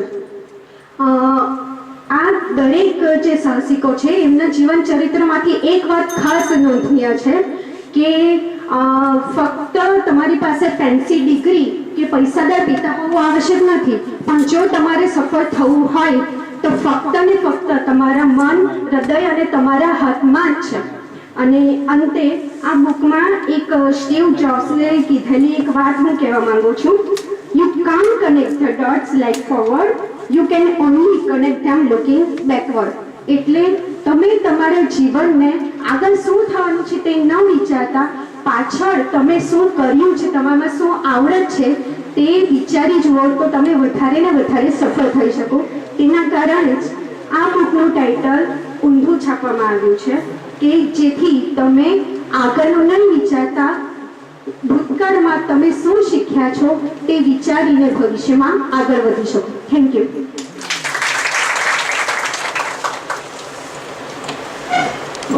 Nicely.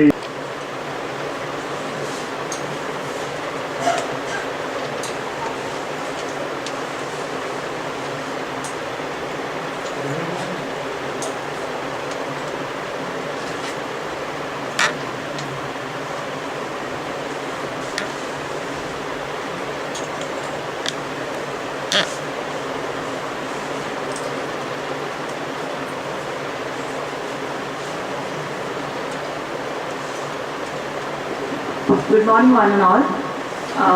I would just like to, before starting, I would just like to thank Lions Club and especially Amroli College for organizing the event for faculties. I was trying to put myself in the bottle that would wash upon the beach for my children.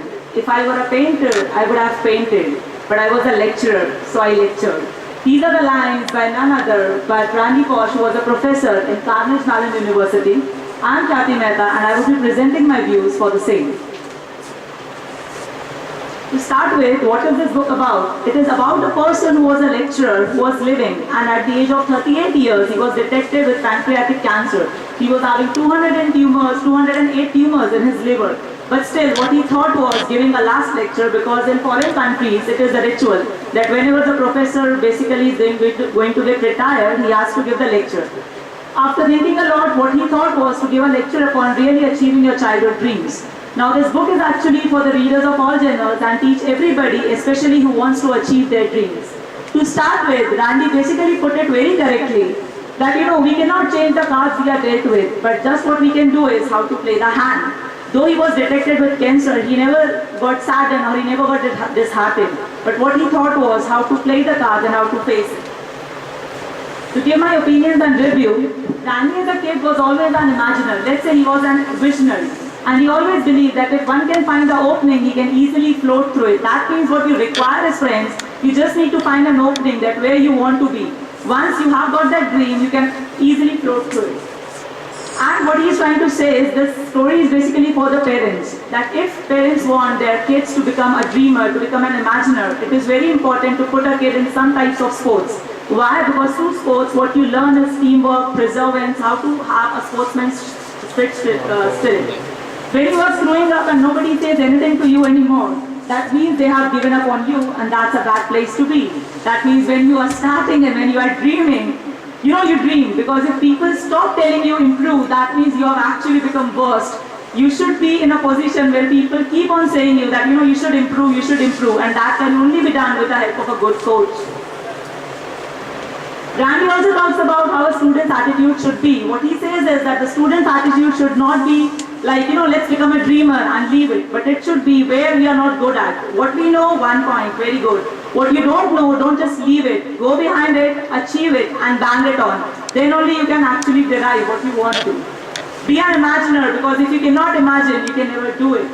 Don't believe in a no-win scenario. Friends, Randy was detected with 208 tumors in the lungs at the age of 38 years. He was having his complete family, his complete life.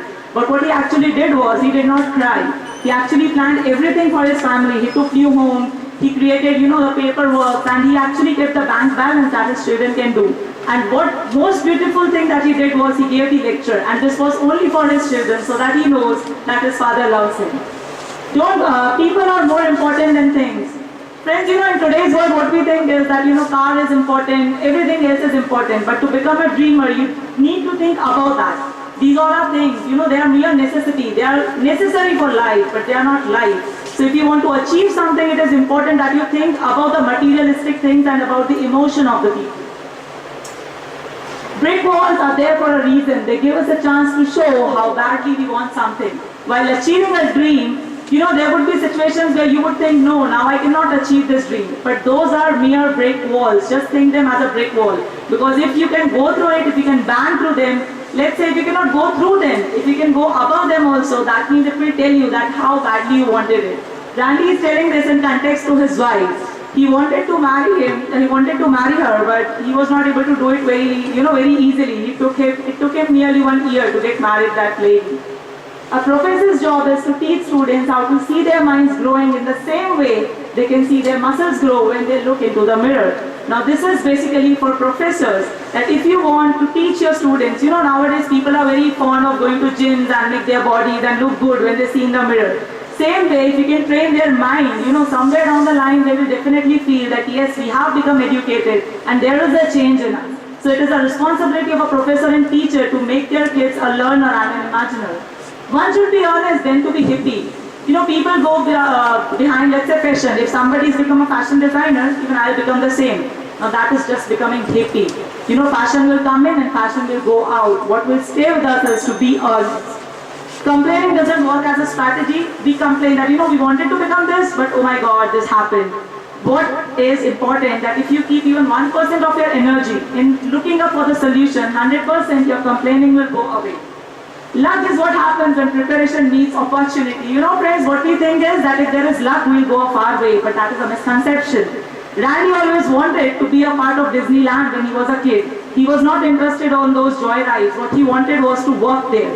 And he actually prepared for it. He became a computer engineer, a researcher, and then he was given a job there as a visual imaginer. So that is what it says, that luck will happen only when preparation is there and when you get an opportunity. It is not how hard you hit, it's how hard you get hit and keep moving forward. This is from the very famous movie called Rocky. It's not about, you hit the wall. If you will keep the ball hitting, someday even the ball will trap the ball and will go away. So that's the spirit that one needs to have. You keep on hitting and one day definitely you will go. If you have done something wrong, friends, gratitude is something that we should all learn in our life. We have forgotten saying thank you and sorry, but that is very important. and say thank you and sorry from your heart, not only from your mouth, because when you say that, a recipient will understand that you are just showing off. And to become a dreamer, it is important to have a gratitude. In the end, what I would suggest and what actually Randy suggested was, all you need to do is ask. If you have doubts, ask. Nobody is going to kill you, because if you won't ask, you will never get the solutions and you can never become what you actually wanted to be. This book, in my opinion, is worth reading book for people of all ages. Other teaches how to achieve your dream, fight back the fears, deal with any kind of situation, value the morals, manage the time, work as a team, face the failures as experiences, show gratitude, not complain, and actually succeed in life. And in the end, Gandhi has actually put it very correctly. It's not about how to achieve your dreams. It's all about how to lead your life. If you lead your life the right way, the karma will take care of itself and your dreams will get success. Just a short introduction about Randy with his three kids and wife. He's an award-winning teacher and researcher, worked with Adobe, Google and Walt Disney. Last lecture is an international bookseller with 5 million copies sold worldwide. And his lecture, friends, is actually available on YouTube. It is only of 1 hour. I would suggest that please go and, take care of it. Thank you very much, friends. નમસ્કાર. હું આજે જે પુસ્તકનો પરિચય કરાવવા જઈ રહ્યો છું તેનું નામ છે ચાણક્ય મેન્ટ, મેનેજમેન્ટનું સર્વોચ્ચ શિખર. આ પુસ્તકના ફ્રન્ટ પેજ પરથી તમે જોઈ શકો છો, તેમાં ચેસની રમતનું ચિત્ર બનાવવામાં આવેલું છે, જેનો મતલબ એવો થાય છે કે મેનેજમેન્ટમાં એટલે કે સંચાલનમાં સફળતા મેળવવી હોય તો એવી વ્યૂહરચનાઓ અપનાવવી જોઈએ કે જેના લીધે વ્યવસાયની પ્રતિષ્ઠા તેમજ જે વ્યવસાય કરતા હોય તેમના દ્વારા ઇન્કમ મળે છે તેમાં વધારો કરી શકાય એવી વ્યૂહરચનાઓ અપનાવવી જોઈએ. આ પુસ્તકમાં 133 પેજ છે અને આ પુસ્તકની રજૂઆત ચંદ્રેશ મકવાણા દ્વારા કરવામાં આવી છે. તેમજ આ પુસ્તકની કિંમત ₹95 છે. જીવનના કોઈ પણ ક્ષેત્રમાં સફળ થવા માટે મેનેજમેન્ટની જરૂરિયાત હોય છે. આજના હરીફાઈ ભર્યા જીવનમાં મેનેજમેન્ટનું મહત્વ અનેક ગણું વધી ગયું છે. તેથી જ યોગ્ય મેનેજમેન્ટનો અમલ તમારી આવક તો વધારી શકે છે અને સાથે સાથે તમારા વ્યવસાયની પ્રતિષ્ઠા, વિકાસ, આયોજન અને સુરક્ષામાં પણ વધારો કરી શકે છે. આપણે જોઈએ કે આધુનિક સંચાલનના પિતા હેનરી ફેવર્ડ કે જેમણે સંચાલનના સિદ્ધાંતો આપેલા છે, આધુનિક સિદ્ધાંતો. આ બધા જ સિદ્ધાંતો ચાણક્યના અર્થશાસ્ત્રમાં આપવામાં આવ્યા છે અને તે બધા જ સિદ્ધાંતોનું ટૂંકમાં નિરૂપણ કરવામાં આવ્યું છે. આ બુકમાં ટૂંકસારમાં નિરૂપણ કરવામાં આવ્યું છે, જેમાં ચાણક્ય વિશ્વ સંસ્કૃતિના એવા યુગ પુરુષ કે જેમણે 2300 વર્ષ પહેલા રજૂ કરેલા સમાજ, ધર્મ, રાજનીતિ અને કર્મનું અમૂલ્ય જ્ઞાન આજે પણ એટલું જ વ્યવહારિક એટલે કે પ્રેક્ટિકલ છે. આ પુસ્તકમાં રજૂ થયેલા મેનેજમેન્ટના સિદ્ધાંતો ખૂબ જ ઉપયોગી છે અને નાના નાના સિદ્ધાંતોનો અમલ કરતી વ્યક્તિ સફળ થશે તેની ગેરંટી આપવામાં આવી છે. એટલે જ 2300 વર્ષ પહેલા ચાણક્યએ રચેલા મેનેજમેન્ટના એવા શાશ્વત સિદ્ધાંતોને આધુનિક સંદર્ભમાં રજૂ કરતા આ પુસ્તકનું નામ છે ચાણક્ય મેન્ટ. હવે આ પુસ્તકના પ્રથમ પ્રકરણમાં મેનેજમેન્ટ એટલે શું, મેનેજમેન્ટનો અર્થ, તેનું મહત્વ, તેની ઉપયોગિતા અને પ્રેક્ટિકલ લાઈફમાં મેનેજમેન્ટના પ્રિન્સિપલનું કઈ રીતે એપ્લિકેશન કરે તો કઈ રીતે એનો અમલ કરવો તેની સમજૂતી આપવામાં આવી છે. અને એ સંદર્ભમાં જ્ઞાનના સંદર્ભમાં એક કોટ આપવામાં આવ્યો છે, તમે જે ક્ષેત્રમાં છો એ ક્ષેત્ર સાથે સંકળાયેલી ઝીણામાં ઝીણી બાબતોનું તમને જ્ઞાન હોવું જોઈએ. જે વ્યક્તિ ક્ષમતા કેળવ્યા વગર જ જવાબદારી ઉઠાવે છે એ હાસ્યાસ્પદ બની જાય છે. માટે આપ જ્યાં છો, જે ક્ષેત્રમાં છો, જે હોદ્દા પર છો અને સંલગ્ન સંપૂર્ણ તે બાબતની સંલગ્ન અને સંપૂર્ણ શૈક્ષણિક તેમજ અન્ય લાયકાત કેળવો તો તમે તેમાં ફાવી શકશો. જે જ્ઞાનના સંદર્ભમાં આ કોટ આપવામાં આવ્યું છે. ત્યાર પછી આ પુસ્તકના બીજા પ્રકરણમાં આયોજનનો અર્થ, તેનું મહત્વ તેમજ તેમની ઉપયોગિતા સમજાવવામાં આવ્યા છે અને તે સંદર્ભમાં વિષય વિવેક કઈ રીતે કેળવવો તેમજ બધા પાસાઓનો કઈ રીતે વિચાર કરવો, એ જ રીતે યોગ્ય પ્રદેશની પસંદગી કરવી, કેટલીક બાબતો સુપ્પી ન રાખવી જોઈએ અથવા સુપ્પી રાખવી જોઈએ વગેરે આયોજનના એક ભાગ તરીકે દર્શાવવામાં આવી છે.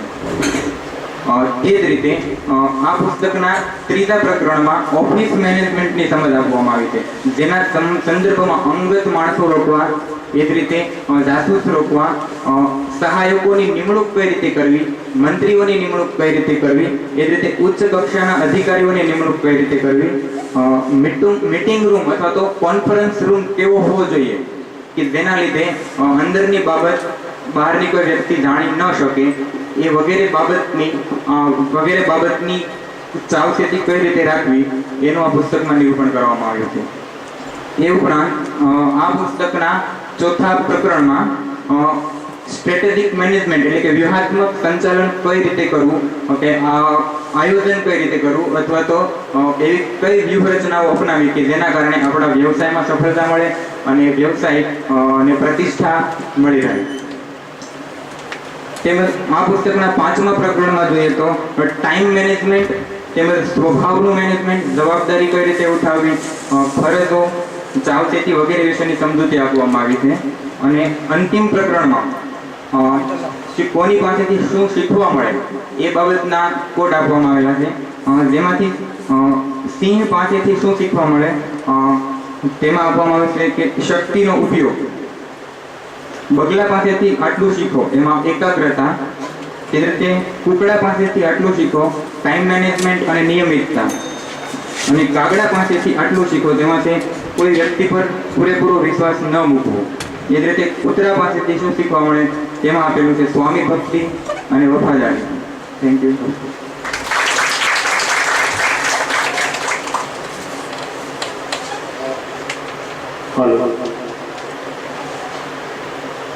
So friends, we are going to declare the result. Before that, I call honorable judges after completing your work. Please come on the dais, all of you, including Neeraj Bhai Kansara also.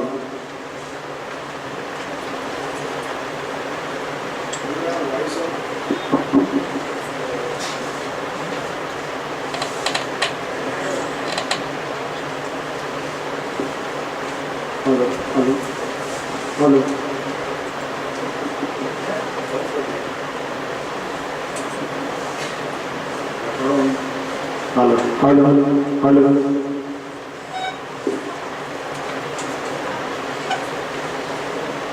सभी निर्णायक गण को मैं विनती करता हूं कि आप स्टेज पर अपना स्थान ग्रहण करें. जो विद्यार्थी अभी ऑडियंस में एपिसोड में आए हुए उसको बता दे रहा हूं मैं. हाँ, सभी विमेंस कॉलेज से विमेंस है ना, विमेंस ही है ना, आवाज नहीं आ रही है.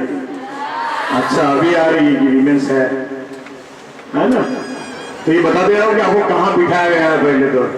हाँ, आप एक स्पर्धा के अंदर बैठे हो, जो स्पर्धा हमारी आंतर कॉलेज जिसको बोलते हैं उसमें अध्यापक गण इस स्पर्धा में आए हुए हैं. कभी देखा नहीं है ना अध्यापकों को स्पर्धा में, आज दिखा. हाँ, आपके अध्यापक अच्छे थे उसमें, कई अध्यापक. हमारे यहाँ सप्तधारा की जो स्पर्धाएं चलती है उसमें आंतर कॉलेज ही है ना. पुस्तक क्या है, परिचय स्पर्धा है ना, इंट्रोडक्शन वेरी इंपॉर्टेंट. हाँ, इसीलिए आप तैयार भी होते हैं.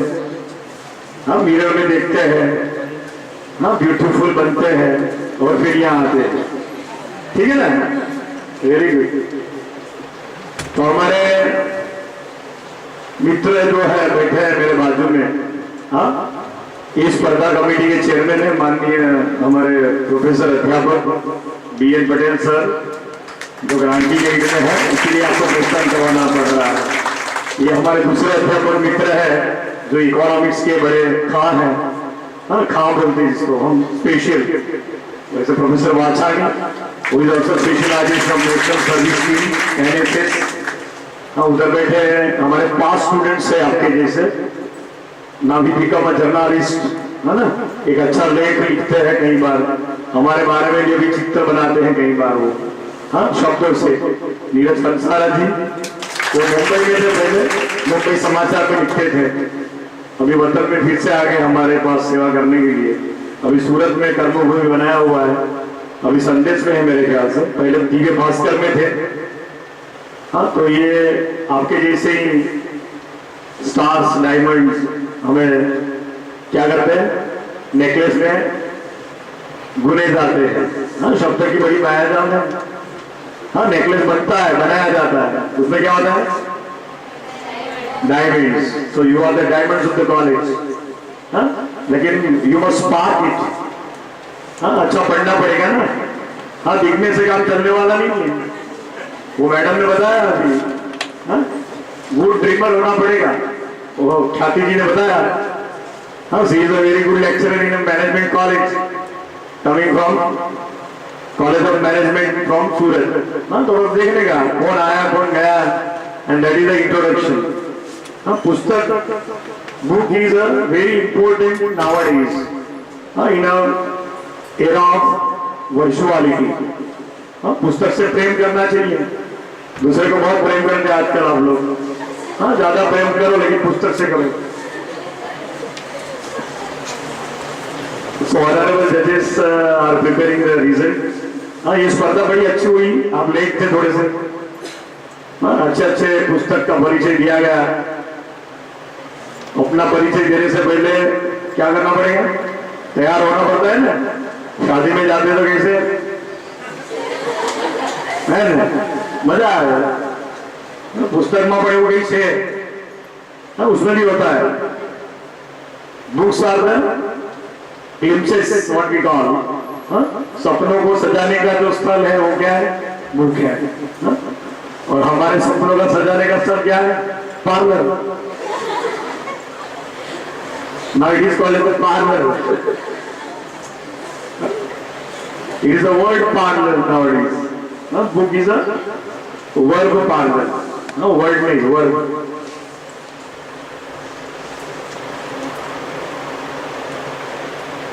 So wait for the 5 minutes only.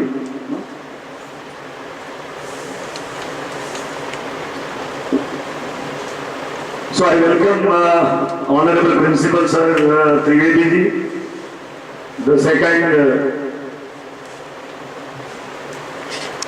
personality, Honorable Sonalben Kulkarni.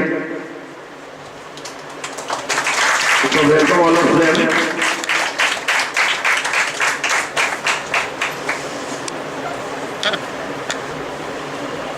So first of all, I request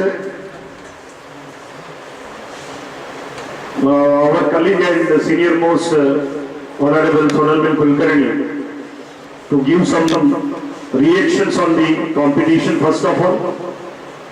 And out of both the judges, I don't know who is going to declare the result. But so first of all, I welcome you to give some of the reactions on the competition, how it is, and how far the improvement requires. Sometimes we know that particularly things are being happening, but action and reactions are required on that.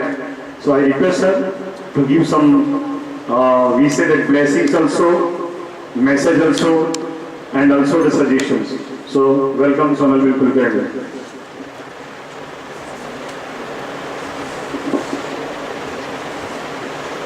Hi and hello to one and all, the audience as well as on the dais.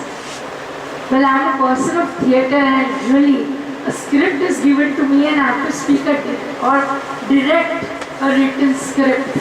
I think so this is something parallel, that when I direct a play, it is my interpretation about a writer who has written something. And thereafter, it's always in your case, here is a book and you are evaluating the book.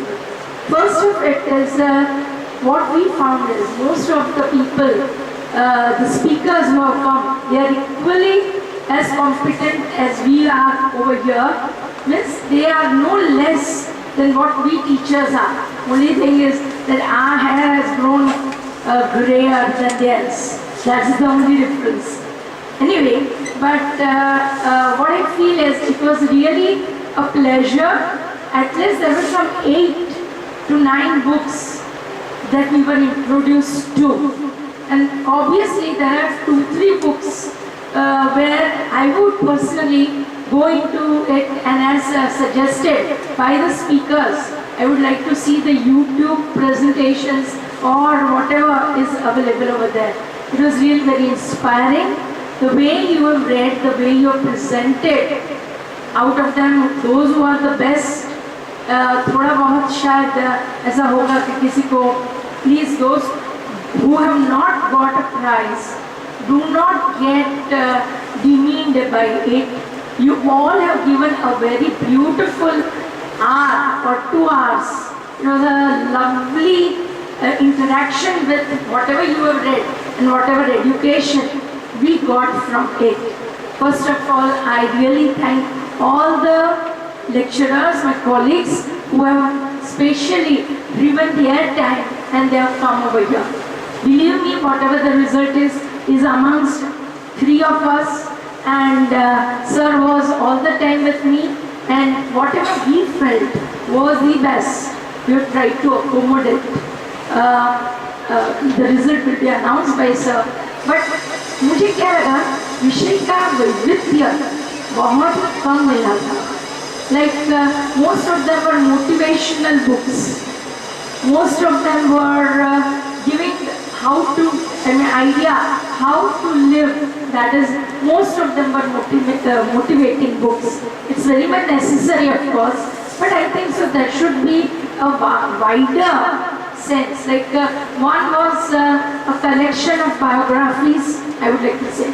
Another was an autobiographical sense, which was considered in this way. What were, a dying man telling about life would be as honest as any dead man's will. So it's very important. But still I feel that had there been anything like something, spiritual, of course, one spiritual book came, The Monk Who Sold His Ferrari, that was there. But something more like that, more variety.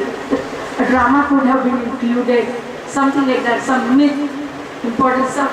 Still more varieties are welcome in such things. That is what I personally feel, that it was an excellent work done by the teachers in the limited time that was given. You people have done a great job. I don't think so I could have done better than all the guys over here who have presented them. That's very nice. Thanks to make this competition meaningful and obviously enriching us with knowledge. Thanks. So thank you very much, ma'am. A very wide experience in the era of act and play. Really, sometimes we have people over here, we are not getting the more benefit, but today I am very thankful to Sonal Madam. She spared her time and to analyze the competition era and give the result and help us in the competition. So thank you very much, Sonal Ma'am, for giving them reactions on the competition. Last but not least, I request Dilip Bhai, Jitendra Bhai Trivedi, who is the principal of Sarda B.Ed College. He is a well-experienced personality in an era of education. I think that the result and the message or the reactions on the competition he will be giving you. So I welcome him, Principal Trivedi sir.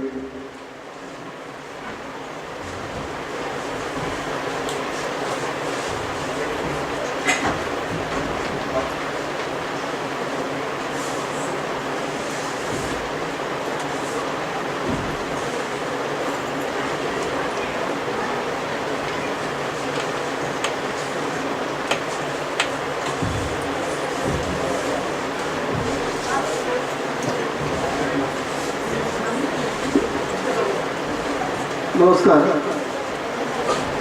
સૌપ્રથમ આપણી કોલેજનો ખરેખર ખૂબ જ સરાહનીય આ કાર્યક્રમ છે. ગુરુઓની ગુણવત્તા વધારવા માટેનો આ સરસ મજાનો કાર્યક્રમ, જેનો ડાયરેક્ટ લાભ સમાજને, વિદ્યાર્થીઓને મળવાનો છે.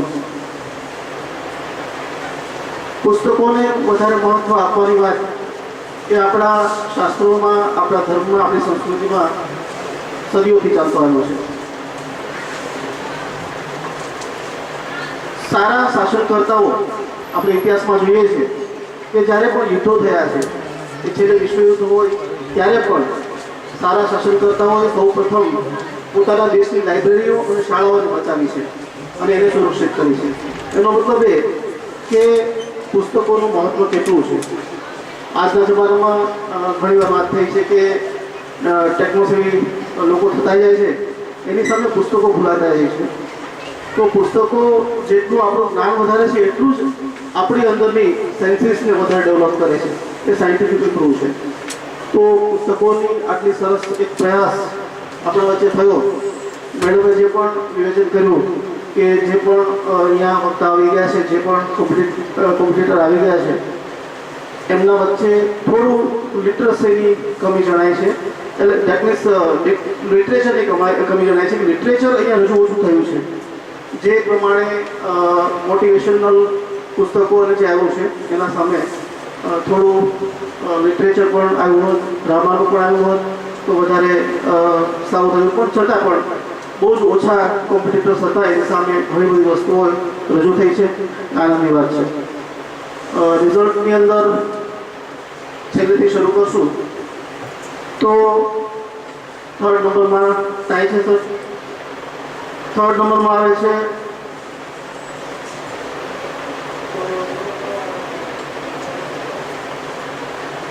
સૌપ્રથમ આરપી પ્રધાન. તાળીઓથી આપણે બોલાવીએ.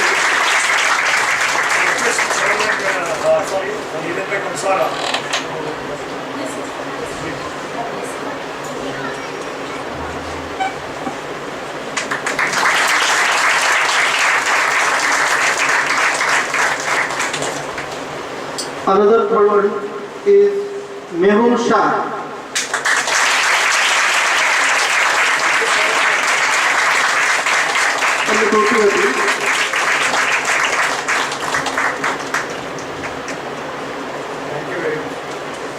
પછી આવે છે નંબર 2nd. સેકન્ડમાં પણ થાય છે તો સેકન્ડ વનમાં પ્રીતિ શાહ.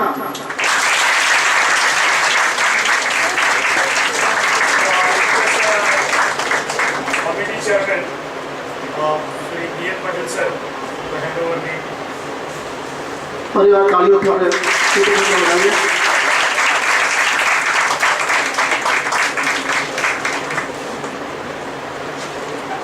સેકન્ડ નંબર ટાઈમમાં બીજો નામ છે ચક્ષુ શાહ.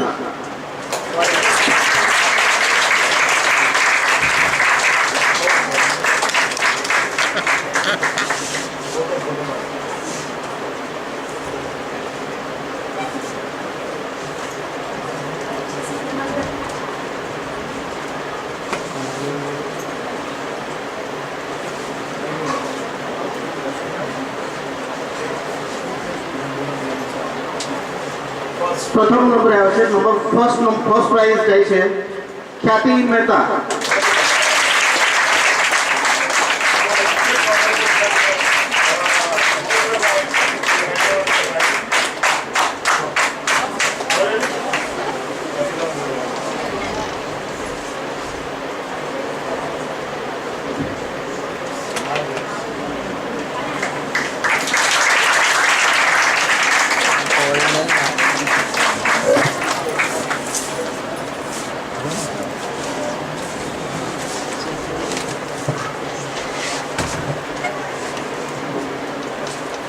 ખૂબ સરસ કોમ્પિટિશન રહી છે ઓવરઓલ.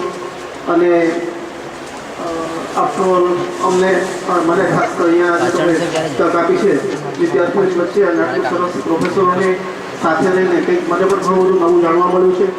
તો આ કોલેજનો પ્રિન્સિપાલ સાહેબનો, રાણા સાહેબ, સોનલબેન અને આપ સૌનો હું ખૂબ ખૂબ આભારી છું. Thank you. જય હિન્દ.